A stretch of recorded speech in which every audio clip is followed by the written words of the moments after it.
Good afternoon, everyone. My name is Rob Storch. I'm the Inspector General at the National Security Agency, and I'm the chair of the Pandemic Response Accountability Committee, the PRAC's Identity Fraud Reduction and Redress Working Group. As many of you may know, the PRAC was created by Congress in the CARES Act to protect pandemic relief money from fraud, waste, and abuse, and to let the public and policymakers know whether the money reached those that it was intended to help.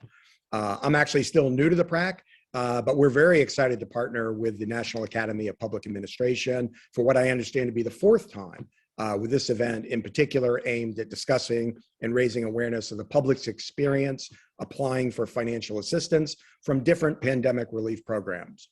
You know, while Congress created or funded several different benefits to help fight the economic and health effects of the pandemic, of course, the benefits were administered by different federal or state agencies, and each had their own outreach and application process.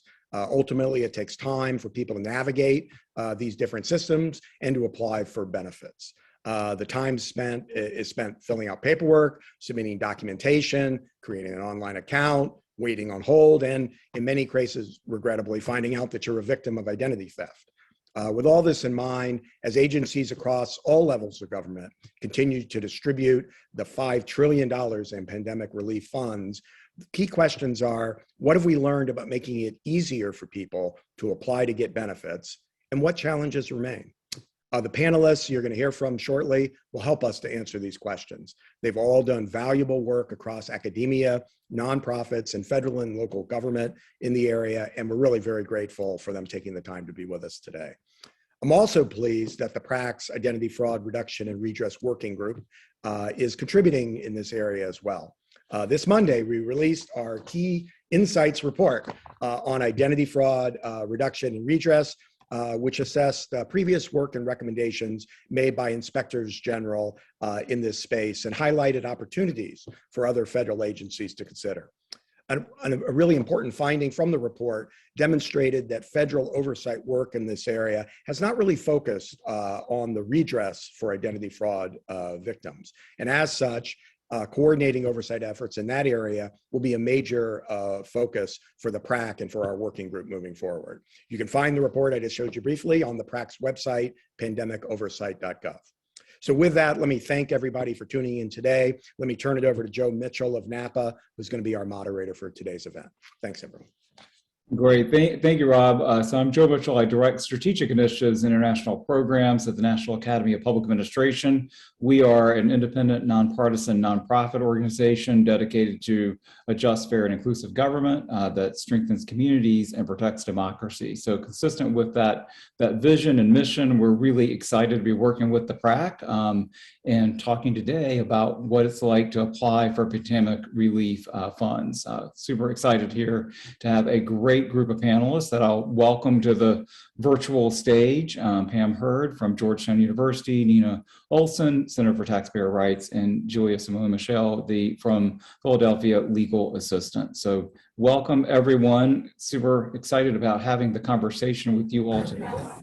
And I know we wanted to jump right in, but before we do that, I just wanted to ask each of you to briefly introduce yourselves and tell us a little bit about yourself and what our audience today needs to know about you and your interest in this topic. So Pam, I think I'll start with you. Pam Hurd. I'm a professor at Georgetown University in the McCourt School of Public Policy. And my interest most relevant for today is attention to the administrative burdens that people face when trying to encounter, or when interacting with government, trying to access benefits, and especially thinking through sort of disproportionate consequences of those burdens for vulnerable populations. Great, thank you. A very important perspective as we have our conversation today. Nina, over to you. Thanks. I'm Nina Olson. I'm the executive director of the Center for Taxpayer Rights. Before founding the center, I was the national taxpayer advocate of the United States at the Internal Revenue Service from 2001 to 2019. And my job was to lead a unit that helped taxpayers solve their problems with the IRS and make administrative and legislative recommendations to mitigate those problems. And before that, I founded the first low-income taxpayer clinic in the country that was an independent legal aid. That was back in 1992. And as a tax attorney, I represented low-income taxpayers in disputes before the IRS and in the courts. So I've really focused on the impact of the tax laws on low-income taxpayers, and then all taxpayers as a national taxpayer advocate. Great. Well, thank you for your service, all your work, and we look forward to your perspective today. Julia? Good afternoon, everyone. Julia Simon Michelle. I'm the supervising attorney of the Unemployment Compensation Unit at Philadelphia Legal Assistance.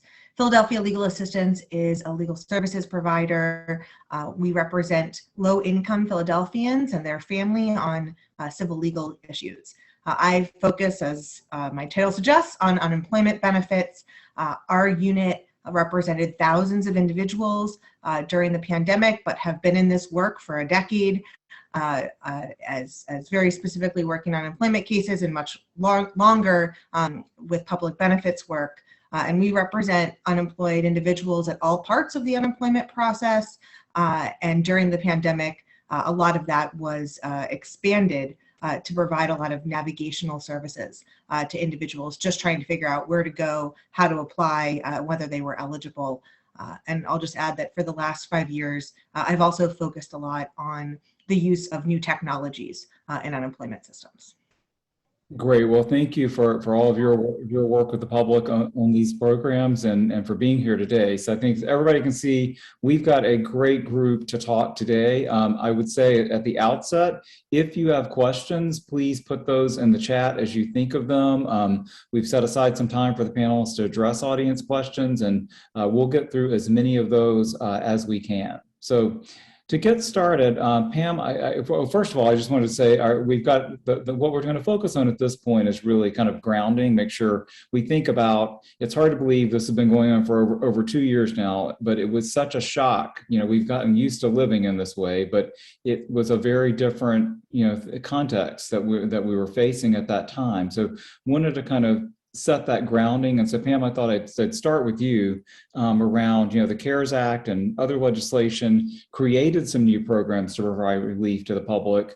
And what were some of the challenges at a high level that eligible people faced during this really difficult and sudden experience with the pandemic?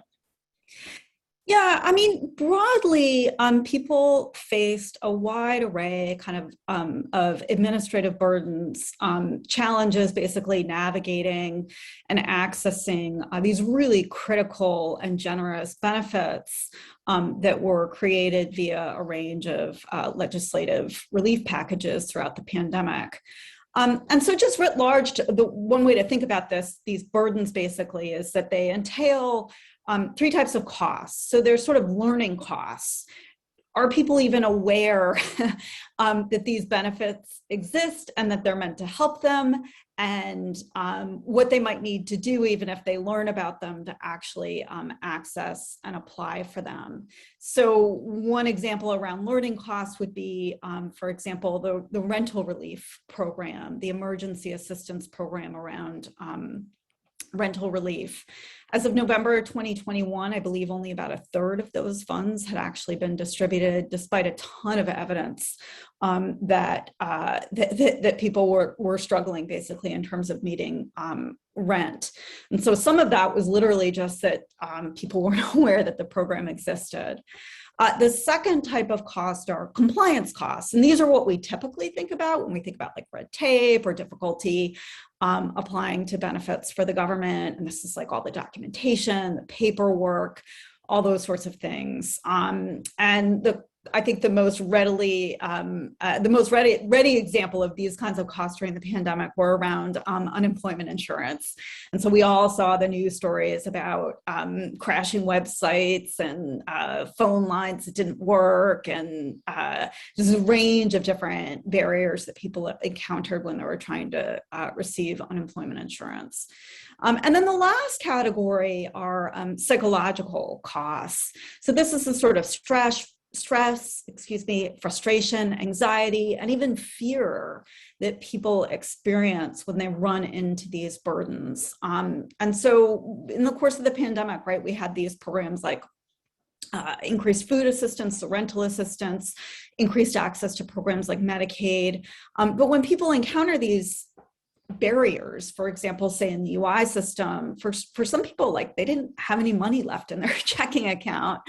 And so there's just like real fear, anxiety, and frustration that can result from this stuff. And I think that's really important to think about for two reasons. One, we spent trillions of dollars on these relief programs, really unprecedented.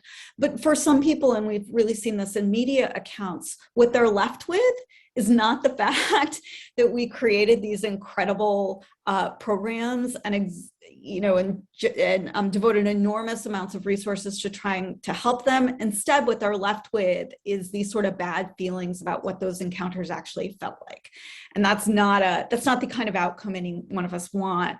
And I would sort of add writ large, the Biden administration has issued 2 executive orders, as well as some rule clarifications around the Paperwork Reduction Act that really make it clear it is a priority in his administration to address these things.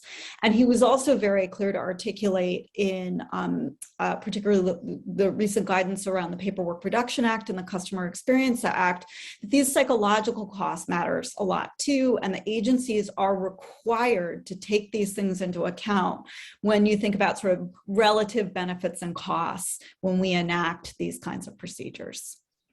Well, thank you for walking through the various costs that people have had and experiences. And certainly, from a good government standpoint, we don't want people to feel worse about government after having had this experience. And obviously, we want to improve their lives too. So, Julia, I know you're working a lot directly with people in Philadelphia, and would love to get your perspective on that. So, Pam hit the nail on the head in terms of the different burdens that individuals face. But when I think about what some of the biggest challenges were, especially initially when these programs were put in place, and I'm talking specifically about the unemployment programs, so our unemployment extension programs, the supplemental programs, and pandemic unemployment assistance, which was the expansion of eligibility for unemployment benefits to millions of workers who otherwise would not have qualified, was communication. It was incredibly difficult for anyone to understand what different programs were, what they were eligible for, where they should apply, how they should apply, who was paying them. And this was made even more difficult by the fact that a lot of these programs were just kind of created in the CARES Act, and they were given to state unemployment systems that had been critically underfunded for the last decade, were lacking staff and resources, and who were very slow in their ability to kind of get out information, and were receiving information very slowly from the federal government when these programs started. And so there was just mass confusion for a lot of different people about what they should be doing. And to Pam's point, I think it created a lot of distrust in the government, especially since a lot of people ended up getting money that was life-saving from these programs, right? We're going to talk a lot about the challenges, but at the start, it's important to recognize they worked. And we wouldn't be where we were today if we didn't have those programs. But the vast majority of people I talked to probably couldn't tell you what program they were getting money from, what part of the government was paying them, was it state, federal, city, and why they were eligible for that program. And I think that made everything just so much harder for folks. And that was further complicated by the fact that because of the state-federal hybrid with the unemployment system and the fact that states were all tasked with implementing these programs kind of in 53 different ways, I would say that what ended up happening in a lot of states was a all the wrong doors approach. Instead of a no wrong door, right? You can put your information here, we're going to figure out what you're eligible for. There were so many different things that people could apply for that they just applied for everything, right? Thinking the government's going to figure out what I'm eligible for. They're going to pay me what I should get. And unfortunately, in a lot of places, that didn't happen. People got paid out of the wrong program. Now the government's trying to, take back money from them for those mistakes.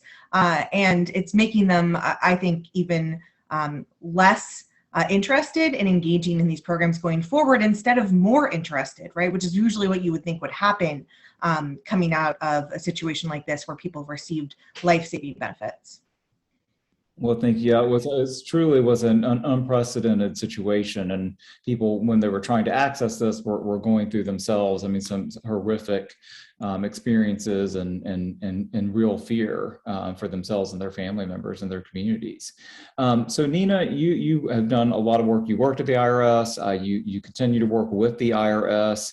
And over time, it strikes me that its role has expanded. It's not just a tax collector, but it's actually a benefits disperser. And I'd love for you to tell us a little bit more about that evolution, and especially during the pandemic, because I think that's a critical context to the conversation today. Yeah, and I think that, the comments that both Pam and Julia have made about both burden, but also the impact on trust is critical in this discussion, because if someone has never interacted with an agency and suddenly has a bad experience up front, that's going to color in many ways their willingness to come back to an agency and may make the agency be working from a deficit rather than a positive position.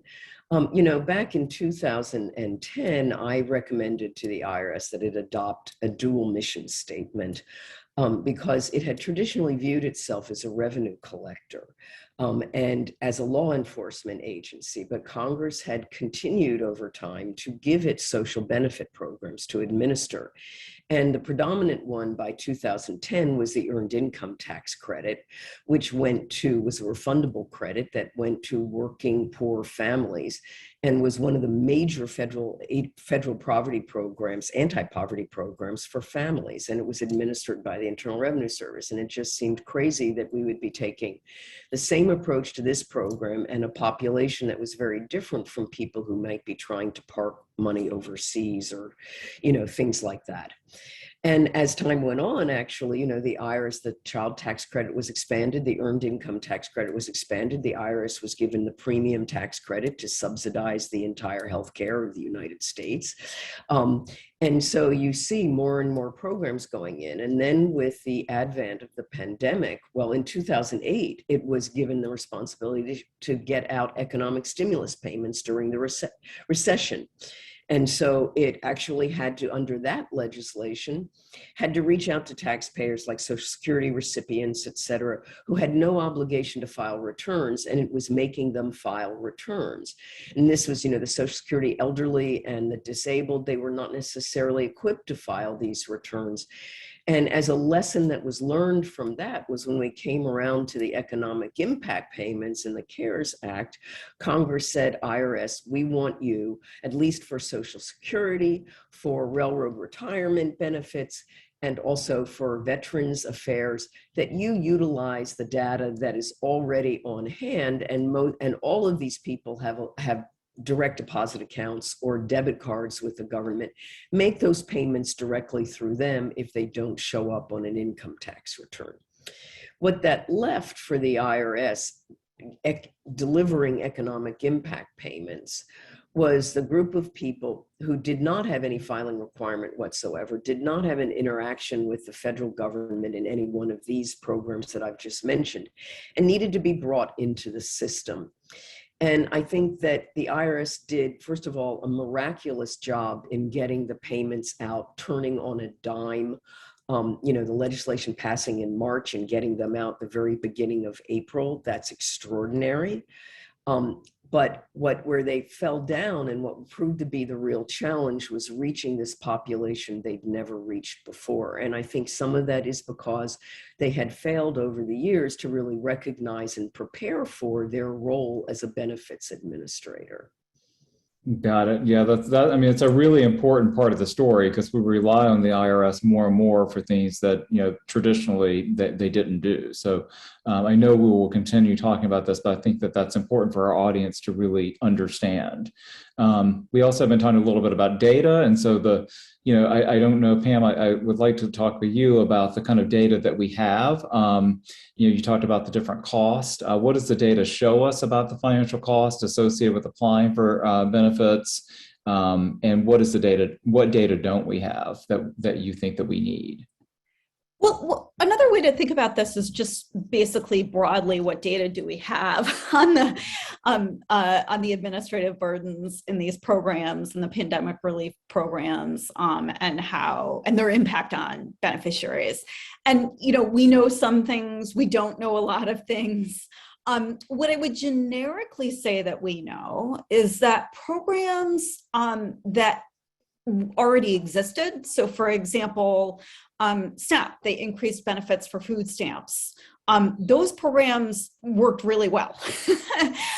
Burdens actually got lower in SNAP. So they reduced the requirement that you show up for an in-person interview, both to receive benefits or to maintain eligibility for them.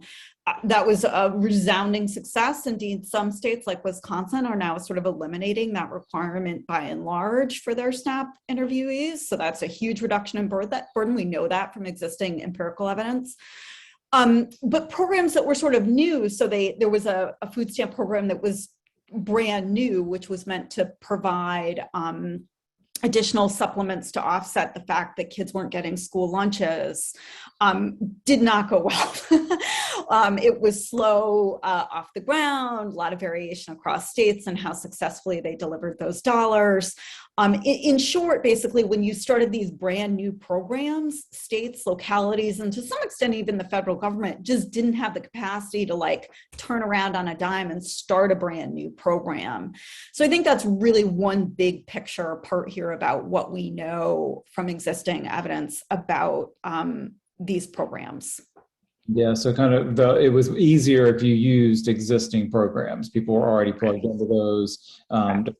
Agencies knew how to manage those much easier. So, well, I think that gets to some other for others of you, Julia. I'd like to get your sense on kind of the pandemic and the extent to which you've seen barriers and administrative burdens being reduced. Or actually being more difficult. And this all gets to how do people even know to apply? So we're going to talk about the downside of this later. But one of the, I think, most important aspects of the Pandemic Unemployment Assistance Program, which is designed after the Disaster Unemployment Assistance Program, which has helped folks in natural disasters for decades, is that there was not a requirement to provide documentation up front of any sort of loss of work or previous income.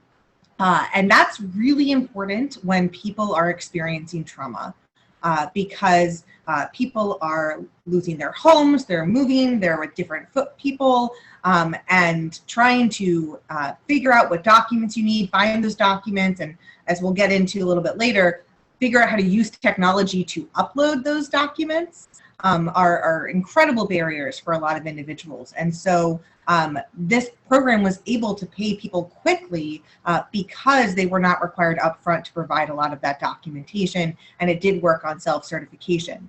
Like I said, we'll talk about the other side of that and what we need to do going forward. But I think it's important to remember that there was a reason for that, that in that moment, that risk analysis fell on the side of we need to pay people now, because in our society, especially low-income workers, they're living paycheck to paycheck, if that.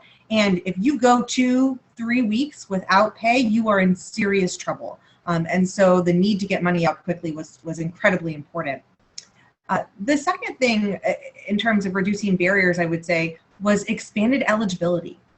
What a lot of folks might not realize is that over the last 2 decades, the recipiency rate for unemployment has dropped considerably. There are so many fewer people accessing these benefits that are eligible for them than there used to be, and there are so many fewer people who are eligible to begin with because of a lot of drastic legislation passed at the state level, again, because it's a state-federal hybrid. And so pandemic unemployment assistance allowed people to access benefits who otherwise would have been denied by their states. And this is especially important for Black and Brown workers who have been shown to have even less access to state unemployment benefits and who we believed benefited greatly from the PUA program, although I'll note kind of on the data that we don't have a ton of demographic data in the unemployment program, especially because of the various data collected by states and then provided to the federal government. But the reduction of barriers created by expanding that eligibility, I think saved millions of people during this pandemic. And it's something that, as an unemployment advocate, I've had to turn away a lot of people over the years and explaining why they're not eligible, why even though they made a decent amount of money last year working, they're still not financially eligible for benefits. And during the pandemic, it was amazing to be able to say, oh, you lost your job due to the pandemic? Well, pretty much no matter what, there's going to be a benefit for you. And that's really unique and I think created a vital safety net for folks during this traumatizing time. Great. So expanding the benefits, allowing self-certification, not a lot of documentation, those were things that helped reduce barriers with unemployment insurance. Nina, I wanted to get your perspective on the programs that you track and what you've seen in terms of the outreach about how people know to apply and how burdens and barriers have been or could be reduced. Well, I think there were a couple things. One is, of course, as I mentioned earlier, it brought the economic impact payments and the advanced child tax credit brought populations of individuals into the tax system that had had no interaction with the tax system. And so for the economic impact payments early in 2020, the IRS, joined up with a software provider to create what they called a non-filer portal, someone who didn't have a requirement to file a return, but could go in and instead of having to fill out, all the forms, which would be just an incredible compliance burden and a learning burden and a psychological burden, like, what am I doing? Am I going to get it right or wrong? The taxpayers were able to just say, my income is below $12,000 some odd dollars if I'm single or $24,000 if I'm married filing jointly. And they could also enter their children in and just push the button and the return would go through. And then that would generate a return so that they could get their economic impact payments. And that was a very important development. Later on, Code for America created a much more user-friendly one. But the problem with this was it was digital. And we're in the midst of a pandemic where the populations that are most in need of using it have no support system physically there to help them. And it was not mobile friendly. It was not mobile adaptable. And so whereas many people would have iPhones or cell phones, at least smartphones that they could use, they weren't able to really access this. And it wasn't translated into Spanish either. So that became an issue as time went on. I think the other thing that the pandemic did was it forced the IRS to be in a position to work with groups that it normally didn't work with, because they were not groups that were providing free tax preparation to taxpayers. They were groups that were providing other services to individuals who were in this new population. And it brought in a whole new universe of advocates and partners. And I think that has expanded the IRS's reach. I have also heard from those groups, that the IRS really doesn't know how to talk to them, and it doesn't understand what their work is and their relationships are and what they need from the IRS in order to really, make those connections and bring people in. I think that the groundwork is there, that if you build on that, and again, coming back to that, you adopt a second line of business approach, like, this is my mission. One of my goals is to work with these groups, and I need to have the staff that knows how to do it. You've got the foundation there. I can talk later on about some of the challenges that we faced, but I think that those are some things that are very, very positive. Good, good. Well, we'll talk a lot about the challenges as we go through, but it is always good to hear some of the positive things that are happening. And Pam, I wanted to go back to you and just based on this conversation and your own research, are there other things that you've seen federal agencies do to help improve the experience that the public has, for applying for benefits? Sorry. So, broadly, one thing that has happened under the Biden administration is the issuing of 2 executive orders and rule guidance around the Paperwork Reduction Act. So I'll just sort of briefly describe those to provide a framework for thinking about what executive agencies and state and local governments can do and are doing. So the first executive order was around advancing racial equity. And that executive order specifically highlighted the degree to which burdens were more likely to be encountered by racially minoritized groups. So for example, we know Black beneficiaries on average face much higher burdens in programs like unemployment insurance, as well as a bunch of different social welfare benefit programs. The second executive order was, which is actually explicitly titled, sorry, let me just pull up the executive order on transforming federal customer experiences and service delivery to rebuild trust in government. So that executive order was very specifically largely focused on reducing administrative burdens, with part of the broader point being, this is really undermining people's trust in government, which has much larger implications for what the government can do and what people are willing to try to let the government do going forward. And then the third one was new guidance around the Paperwork Reduction Act. So the Paperwork Reduction Act, in theory, is supposed to help reduce compliance costs by requiring federal agencies to document how burdensome eligibility and application processes are for programs. In practice, though, it wasn't used very effectively. In practice, at best, what agencies would do is just sort of say, oh, here's the form that you have to use to apply for benefits. How long does it take you to fill it out? But it wouldn't, for example, include things like how much money did you have to spend to get all the records together to provide documentation? How much time did you spend traveling to different places to collect those records? As well as things like the psychological costs. Actually, they were explicit that agencies at this point need to start documenting psychological costs and thinking through those, as well as these sort of learning and compliance costs as well.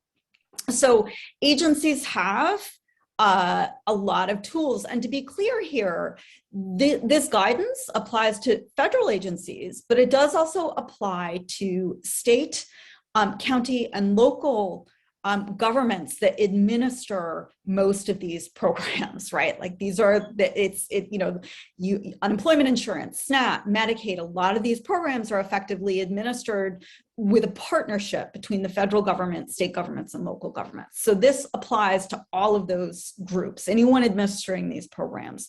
So my point is basically that these agencies, state governments, everyone has a tool. If they want to reduce burden, they've been given permission to basically do that, and not just permission, but sort of a requirement that they have to start taking this seriously. Now, in the context of the pandemic, I'll just point to two specific examples where this was used really effectively, basically. One, the in-person interviews. There was a dramatic reduction across programs and requirements for in-person interviews for services. And we know based on a lot of empirical data that plays a huge role, those in-person interviews. It impedes both take-up, but it also impedes people's ability to stay on programs like SNAP in particular. And so states had the flexibility that they didn't have to require people to do those interviews. A lot of states took advantage of that. And going forward now, the federal government has basically said you can continue with those flexibilities, at least around the in-person interviews. And I know Wisconsin, for example, is doing that. The second real improvement was around one of the ways that we lose people or difficulties that people face is not just getting on a program, but staying on a program. So one of the things that happened during the pandemic was that with Medicaid, effectively, it was very difficult for states to move people off of the Medicaid program.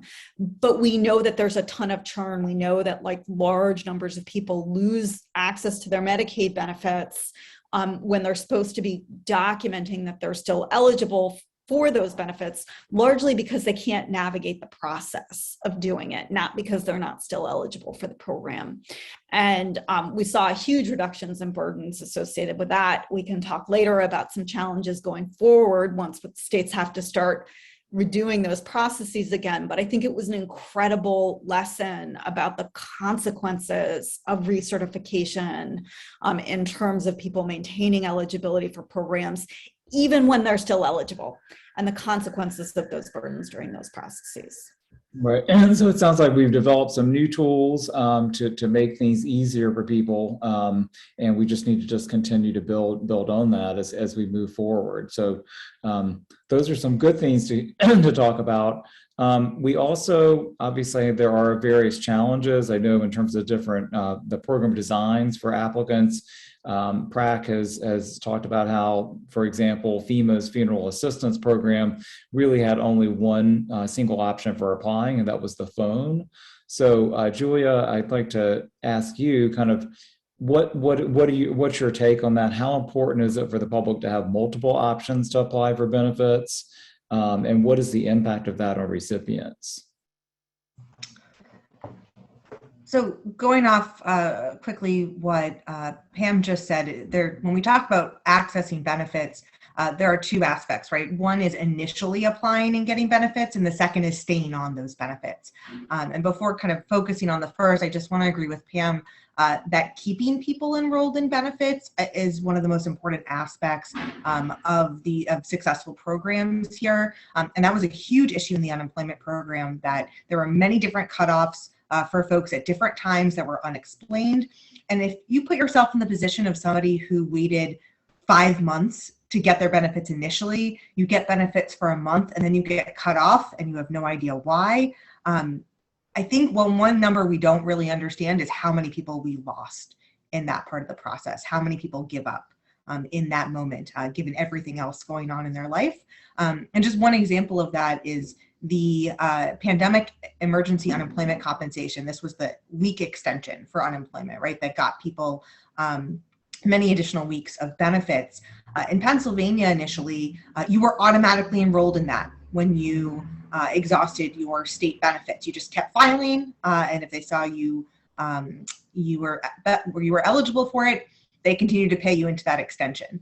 In June of 2021, Pennsylvania changed its practice and all of a sudden made people, when they upgraded their technology, start having to apply for the extension, which was incredibly confusing. And we are still dealing with people who never got the extension because of that shift, because the burden was placed back onto individuals to try to keep themselves on that program.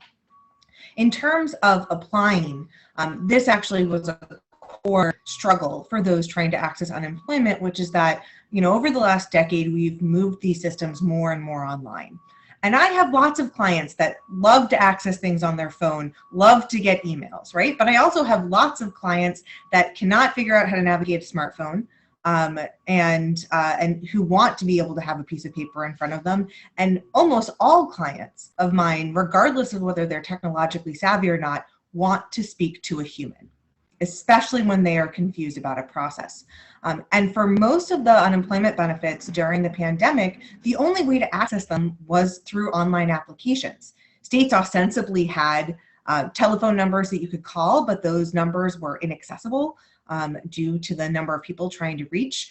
You saw states having, days where they're set up in parking lots, trying to have people come in and give them paper applications because so many folks struggled with the online applications. And so there really is a need for multiple channels and options. And we have to figure out how to correctly and efficiently staff and run call centers if those are going to be how people access these agencies.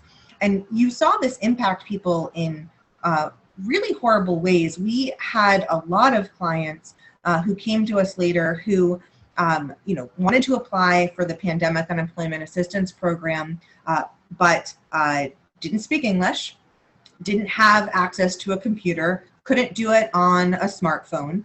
And so they went to a friend, a family member, someone in the community who was advertising that they would help.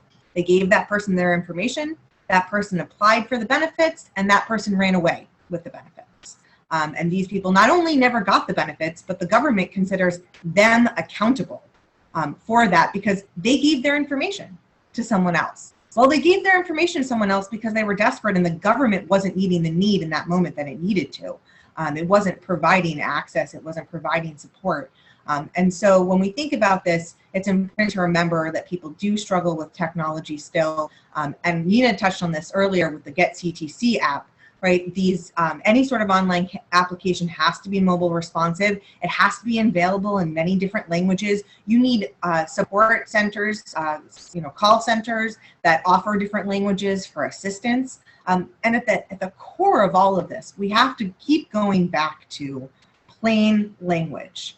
The easier you make these systems and programs to understand, the less people will struggle and will need these additional channels, especially if you try to take complicated legalese and translate that into another language, it becomes just impossible. So coming back to multiple different options for people to apply and simplifying the materials and applications and questions involved in each of those processes. Great. Yeah, simplicity, multiple channels. Pam, I'd like to ask you about this also, the multiple options question and how do we ensure that that's provided for people? Yeah, I'd second everything Julia said.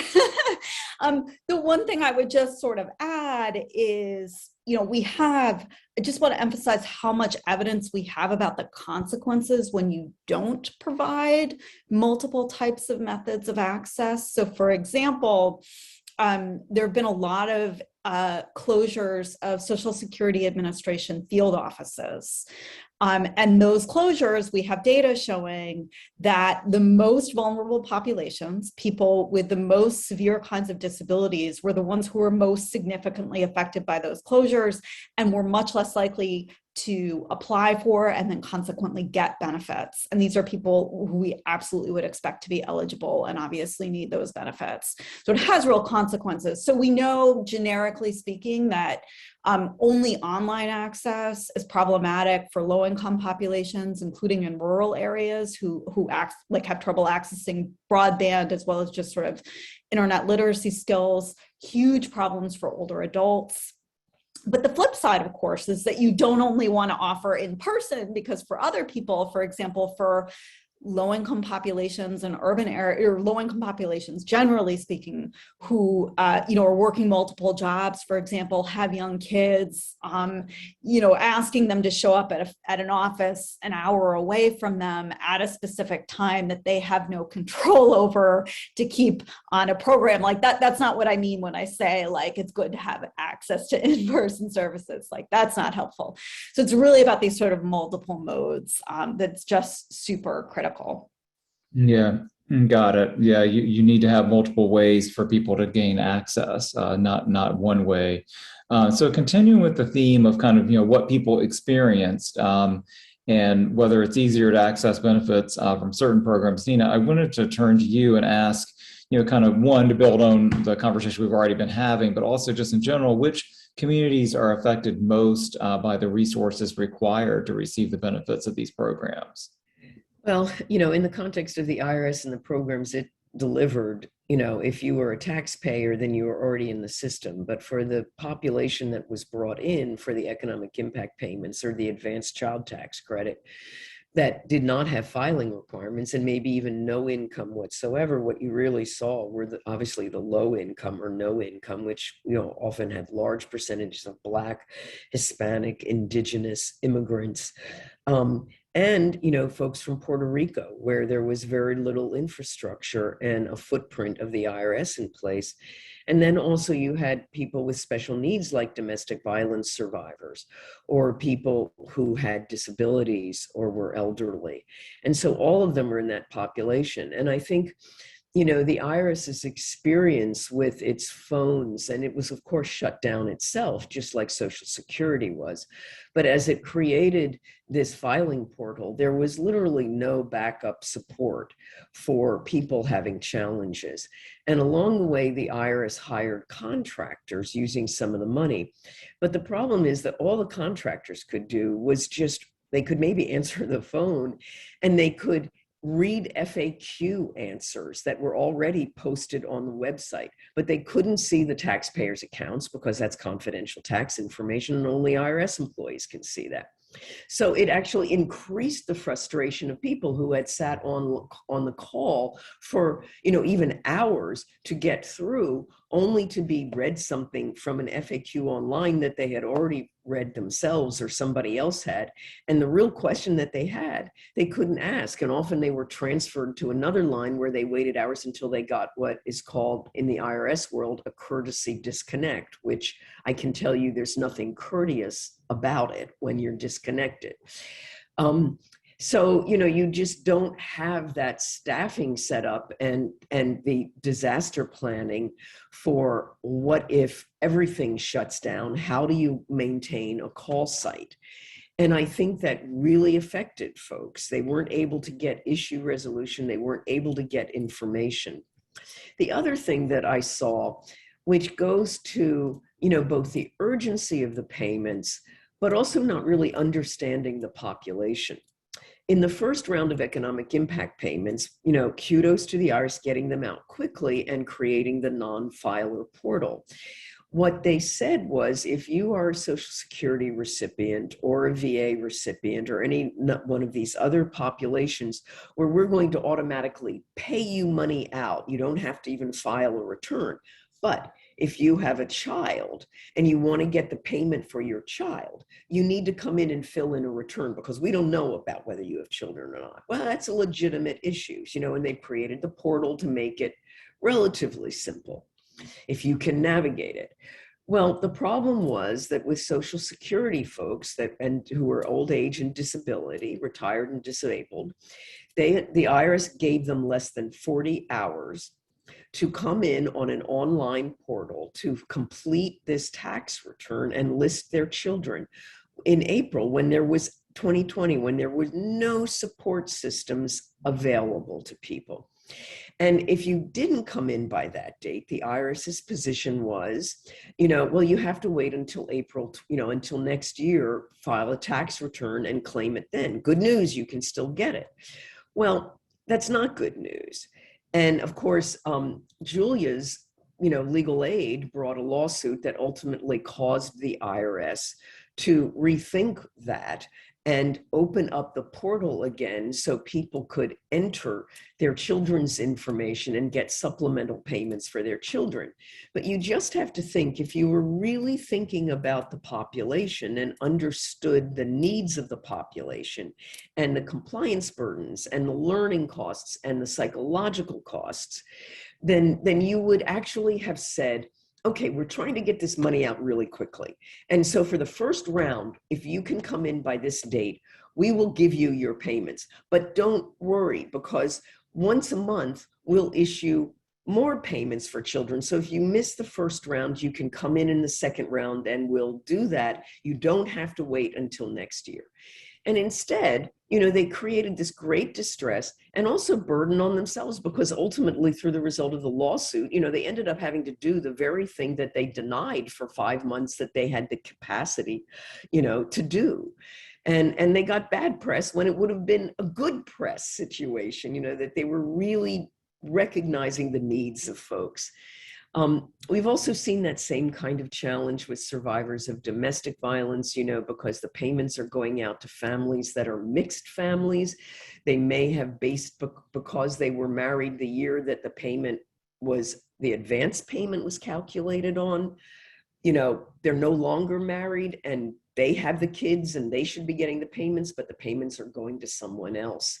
That goes to an issue we're going to talk about later. But I think that that's a challenge for agencies under this crunch time. And we should take these experiences to really think how to design systems going forward that we don't set up those kinds of conflicts. Got it. Thank you for that. Definitely we do want to talk as we keep move forward around kind of what does this mean for the future? So we're not just bemoaning the past. Obviously, we're trying to be constructive and think through what does this mean for us moving forward. So I did want to say, please put in your questions in the chat if you're an audience member.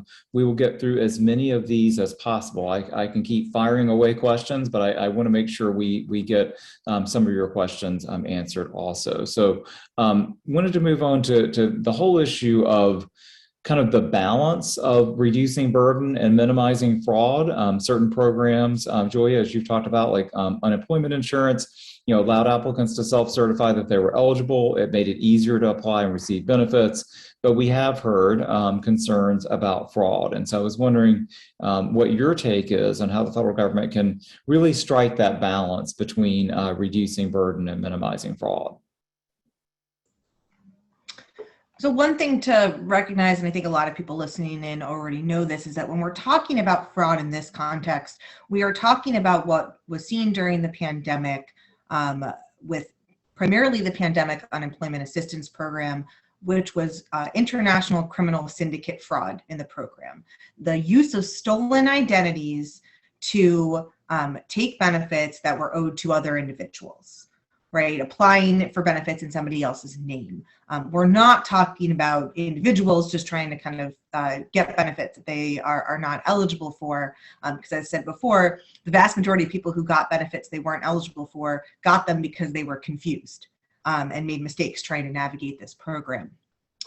The regular unemployment program for many years has had cross matches with employer records that prevented a lot of fraud that came about during the pandemic. But that was, of course, missing from the Pandemic Unemployment Assistance Program because the federal government, and specifically within the Department of Labor and the state unemployment agencies, don't have wage information for folks who are non-W-2 workers generally, right? So they had no way to do a back-end cross-match and confirm anything for these applications. And so there wasn't that kind of added level of protection. And what you saw was that these criminal syndicates found ways to use kind of bots to file mass applications in multiple different states.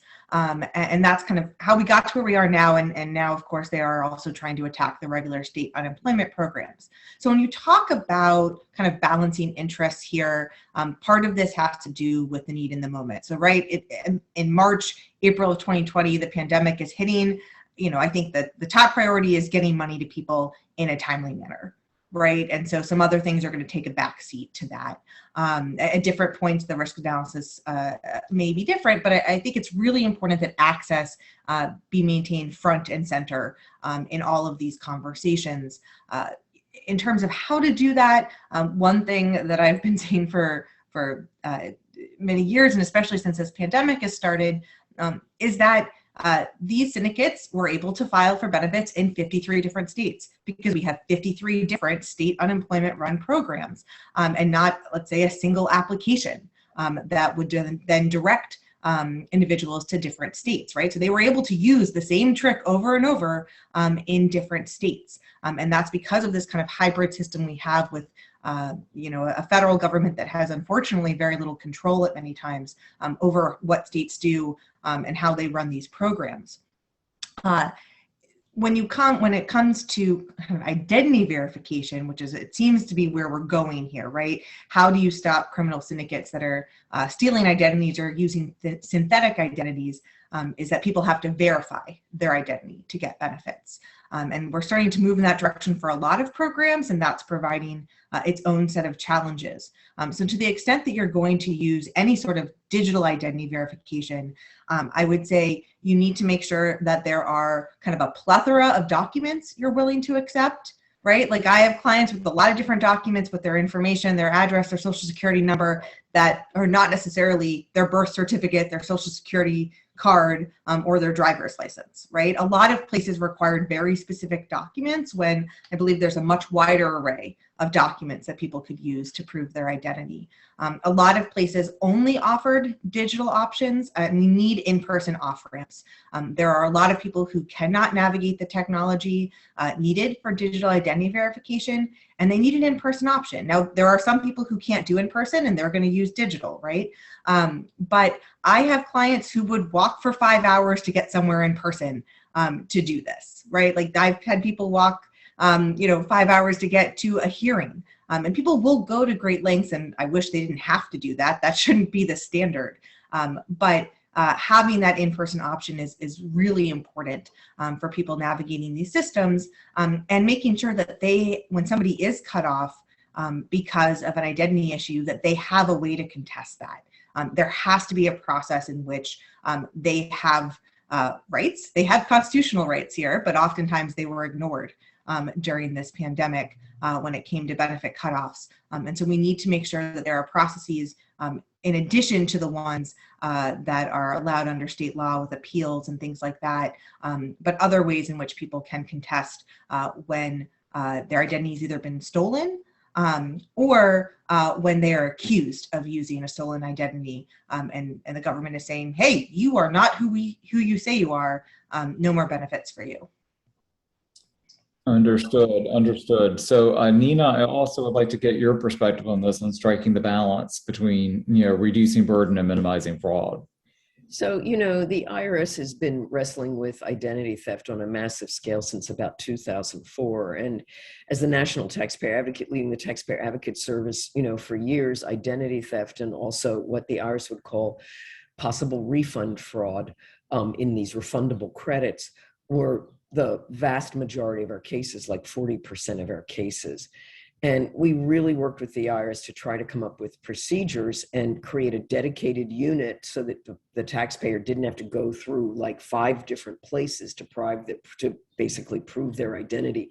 It took until about 2014 until the IRS actually did that. It also created, once you had proven your identity, you could get a separate number from your Social Security number so that you could put that on your tax return. And when the IRS saw that number, no one else would know that number, and your return would go through swimmingly, even if your Social Security number was still out there being used by a theft. They weren't going to freeze your return, they'd freeze the thief's return. And that number is actually available to everyone now. That was a recommendation we had for years, and the IRS has actually allowed people to do that. So that's a possible solution. But the other issue is with whether it's, the idea of trying to do revenue protection, not letting dollars go out in a refundable credit program because you will never recoup them. The IRS has built filters and things like that to stop refunds going out.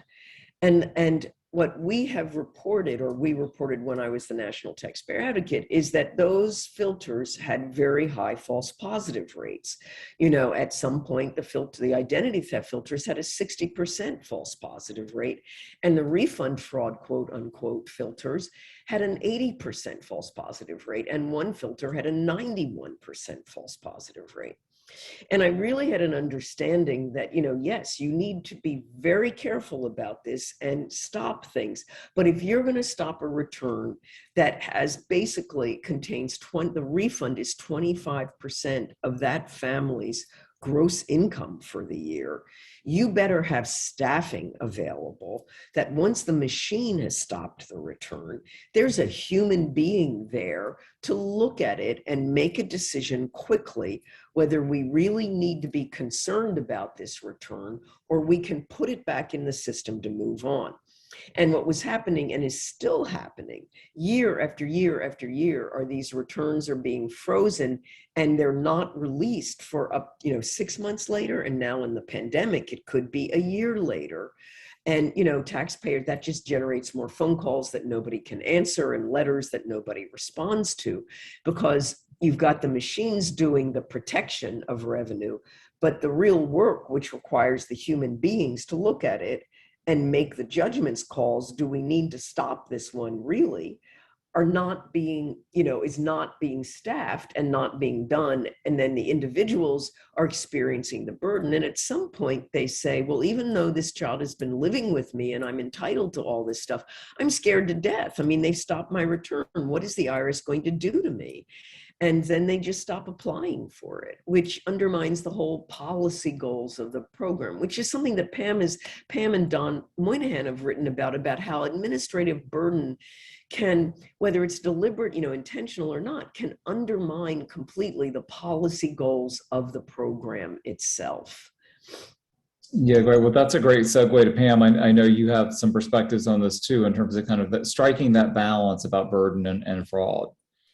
Yeah, I think stepping back, I think bigger picture, the issue is not so much thinking about striking the balance, thinking about like, oh, we have to have more burden to have less fraud, as it is, if you've really been listening to Julia and Nina talk, it's really about an administrative capacity problem. So I don't think we ended up with a lot of fraud in these programs because we had misaligned somehow the balance of, we had too little burden and so we had too much fraud. The problem is we had a lot of administrative systems that just weren't functional and allowed a lot of fraud to happen. Could you have prevented all of that if you made these programs nearly impossible to navigate? Yes, but then you wouldn't have met the primary goal of the policy, which was to deliver aid quickly in an emergency situation. So I think in terms of framing the problem, it's really important to step back and think about what we have here actually are these huge administrative capacity issues. Because quite frankly, we don't see these same problems at the Social Security Administration when they're delivering retirement benefits. It's just as complicated in some way, but they've built an appropriate administrative structure to navigate it. And certainly Nina has talked about some of the weaknesses at the IRS, but she also laid out step by step these processes they went through to kind of address some of the burden aspects while still managing and ensuring that we have less fraud. So I think that's one big picture point. I'd sort of also generically add one like specific part of this puzzle is, and this is talked about a lot, I think in communities that care about these issues, is data sharing and much more effective data sharing across agencies. Now that's very complicated because of legal requirements, and to some extent this requires legislative language when Congress passes things to require agencies to share information. But one way to manage a lot of these issues around burden is actually for agencies to share data with each other to ensure both that you have the right people in terms of like, are these people actually eligible for this program? As well as not requiring and putting a lot of burden on those individuals. The burden's on the state instead. So individuals don't have to do much.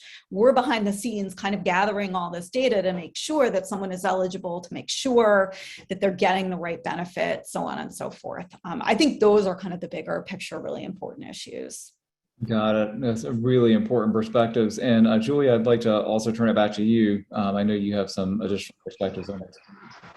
Yeah, I really want to lift up what Pam just said about data sharing. Our state agencies and federal agencies are siloed, right, in many ways in the data and information that they hold. And while there are privacy concerns with kind of how we share that data, that really has to be reconsidered here. I was struck by what you just said about that number that was given to individuals, right? So there is a separate marker they have that would not be available on the dark web right now to all of these kind of, criminal syndicates. But where else could we be using that marker, right? One thing when we're talking about solutions is that individuals need to be able to, kind of clear the front door with one agency, and that should allow them to have cleared that door with other agencies as well, right? We can't make people do identity verification kind of with each and every program that they're trying to experience. There has to be a way to share that data to make things smoother for individuals. And I think as Nina was saying, right now the burden is on the individual, right? When the government does hold a lot of this data, I often say my clients are some of the most surveyed individuals in this country. The government has so much data on them. And I know that, there's a question about, centralized forms and populating data. And there are some dangers with that because of the criminal syndicates, right? You want to be really careful about what information you automatically populate in applications when you're dealing with issues of identity fraud. But there is a lot out there that at the very least could get benefits continued, right? Keep people on programs. And so I do think we really need to look at how to simplify that using data sharing and looking especially in the unemployment program at who controls data. Because right now, most of the data is controlled by states, and that limits the federal government's ability to oversee these programs. And when, as Pam said, when legislation is passed, we have to consider that. We have to think about what goes into the statute to allow these programs to be more accessible, but also to allow us to, to minimize burden for individuals. Great. So there was a question around the whole notion of a single integrated benefits enrollment form. There was also a question around to your point about all the data, the reliance on credit data and the extent to which that has shut eligible beneficiaries out of major pandemic relief programs. So any panels, I just throw that open to you all, the single integrated benefits enrollment form idea, the credit data sharing, those seem to be coming up a lot in our conversations and in the chat. So I would like to talk a little bit about the data sharing, but to pick up on Julia, I think it's really important what she just pointed out about the IP PIN. If you're going to go through the process with the IRS, and it's a very intensive process, to authenticate your identity where you've been a victim of identity theft or involved in some kind of leak, to get the IP PIN, this identity protection personal identification number. It seems to me, it would be a really good solution to make that available through other agencies so that other agencies could also rely on that. And I think that's a really good takeaway from this conversation. I'm going to be a bit of a wet blanket on data sharing, not just because I come from, a tax background and the IRS has the mother load of personal data on people, but also because I've been working with many other countries around the world where tax data has been used for other benefit programs to identify fraud, in which there have been, for example, in the Netherlands, it has been found that it was by the courts that it was a violation of the European Convention of Human Rights because of the way it was used. And also, and this is a fundamental point about data, is that you have to be very careful about using data that is gathered for one purpose and applying it for another purpose. And so data that is gathered to determine what your income is may not really be appropriate for determining whether there's fraud in value-added tax or in benefits for a child care supplement. And so I think, as we get starry-eyed about data, we really need to be cautious about that. I don't want to have, like the Netherlands had, an entire government have to resign because of the scandal that occurred with that program. So I just put that caution out there. It's not to say no, but it's to say, really be careful about how we're doing them. And I've spent a lot of time thinking about that, more than happy to talk about that at another time. I just want to step in and sort of agree with this point more generically about, any one of these kinds of ways that we think about reducing and simplifying burden can be turned around and used to worsen it, right? Like there's a sort of politics of this. And the Danish case is interesting for two reasons. One, because it is a good example where they took this sort of micro data, generated these predictive models and targeted basically immigrant groups in particular. It's also an interesting model, though, that in fact they enacted a really high price on these people for doing it, right? Like they did it, and then an entire government had to resign. And I can point to so many examples of similar kinds of things that happen in the US that we just sort of like no one even knows about. So it's sort of an extraordinary, we have a case study about it in our class, in part because of this sort of disconnect between how like the Danish government was penalized for that kind of behavior versus how we just allow people to do this all the time in the US.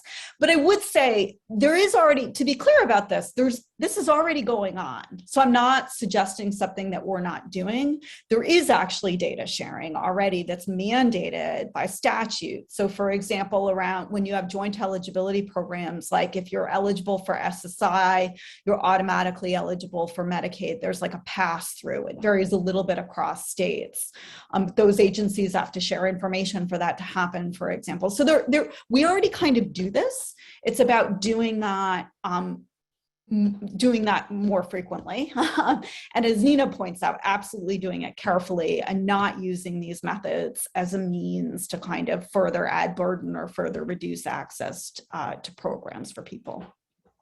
Great. Well, thank you all. So we are in the last 5 minutes, and so I was going to ask you kind of your recommendations for the future. And one of our questions in the chat was, if there is one policy you could change or implement, what would it be? So maybe that'll be the way I'll ask you about your recommendations. If there's just one thing, what would that one thing be?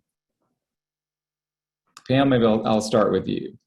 Okay, so actually, what I would say is if I think about across social welfare programs, the thing that I would want to eliminate is our asset tests. So I know that people think about this as a policy design feature, but it's really an implementation problem in practice. Very few people where we have asset requirements in place for programs, very few people actually who have meet the income threshold somehow have greater assets than those than you would think based on the income thresholds.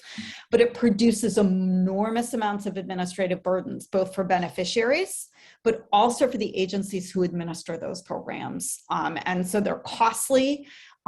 They're tremendously reduce access to programs, and they dramatically kind of just undermine programmatic goals. Okay, asset qualification. So, okay, Nina. So, I bring my tax controversy lawyer hat to this. And I think for me, it really is dispute resolution mechanisms. No matter how well you design a program, there are going to be things that happen. You're going to get wrong results. People are going to get confused, whatever. And so those dispute resolution mechanisms not only have to comport with constitutional requirements, but have to be accessible to people and designed for people who may be representing themselves or may have assistance, but need to not be chilled and afraid of those dispute resolution mechanisms. And the other thing is that they have to be fairly immediate, that the relief has to be, not only accessible, but fairly immediate. Maybe you have a case that will eventually work through several levels of dispute resolution, but the initial dispute resolution, might be able to get to the right answer, but it's going to take 6 months to get to that right answer. And real economic harm is happening to people in that 6 months. And so that would be something that I would focus on a lot. So quick dispute resolution. Julia, what about you? Yeah, and let me just add for what Nina just said, not only quick dispute resolution, but acknowledgement that a dispute has been filed. I cannot tell you how many people feel like they have been screaming into a black hole, trying to file or report different issues of fraud, identity theft, barriers, and there's not even a confirmation that this complaint, this form was submitted, and that I will just say creates more administrative burden for agencies, because you know what people do? They submit it 20 more times when you don't confirm with them that it was received. If we're talking about kind of overall policy solutions, I think a lot of this comes back to a no wrong door approach. When you have multiple different programs, across the federal and state governments, especially if they're, state programs that are, federal programs administered by the states, we have to figure out ways for people to have simplified entryways. And we have to be very careful about accusing people of fraud or of being misleading when they just apply to everything they're told they might be eligible for, and the government chooses whether or not to pay them.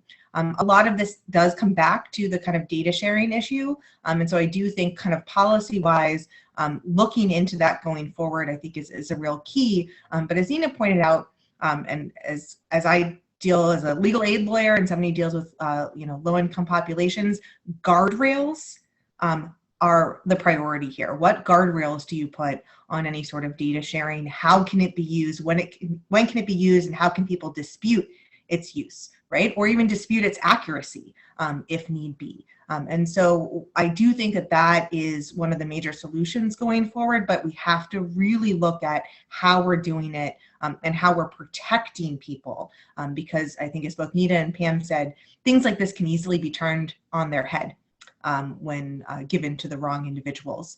And it's really important to put protections in place that stick around regardless of who is in charge of what program.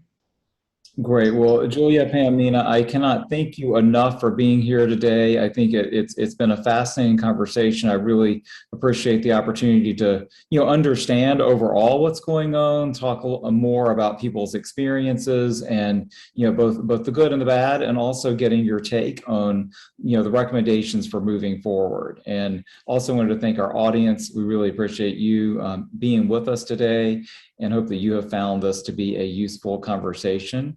And thanks also, as always, to our Pratt colleagues for working with us on this. This would not be possible without you all. So wanted to thank everybody. Hope that you have a good rest of your day and can participate in future conversations.